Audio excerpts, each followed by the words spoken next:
Salut, bon, on est toujours en train de faire des suivis amphibiens. Regardez cette merveille. Un juvénile de triton. Hop là, attends, mon petit lapin, on va pas. Oh là là, je la rattrape. Un juvénile de triton marbré. Est-ce que vous voyez la beauté de ce truc? C'est complètement incroyable. Donc là, c'est un individu dont on sait qu'il ne pourra pas se reproduire parce qu'il n'a pas la taille nécessaire, il n'a pas les attributs, ni la crête du mâle, ni le ventre bombé de la femelle avec le cloaque où c'est un peu, comment dire, c'est un peu visible que voilà, il s'est passé quelque chose ou il va se passer quelque chose. On l'a trouvé là vraiment en bordure. En fait, il est en train de marcher dans une petite coulée.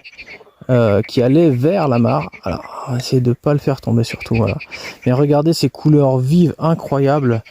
Donc on voit pourquoi on appelle marbré, hein. Marbré de noir, de jaune, avec le trait orange. Et puis sur le dessous, on a le ventre pâle avec une nuit étoilée. Donc voilà, un magnifique individu juvénile de triton marbré.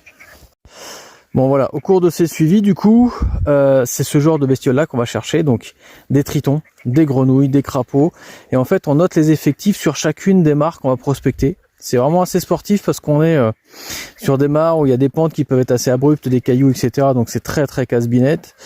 Donc voilà, l'idée c'est de suivre des mares dans différents modes de gestion, dans différents habitats, pour voir en fait quel est l'état de conservation des populations, quelle est l'évolution des effectifs des populations, et puis est-ce qu'il y a des impacts des modes de gestion sur les mares et donc sur les populations d'amphibiens, et puis plus largement sur du moyen à long terme, quels sont les impacts du changement climatique sur les dynamiques de population.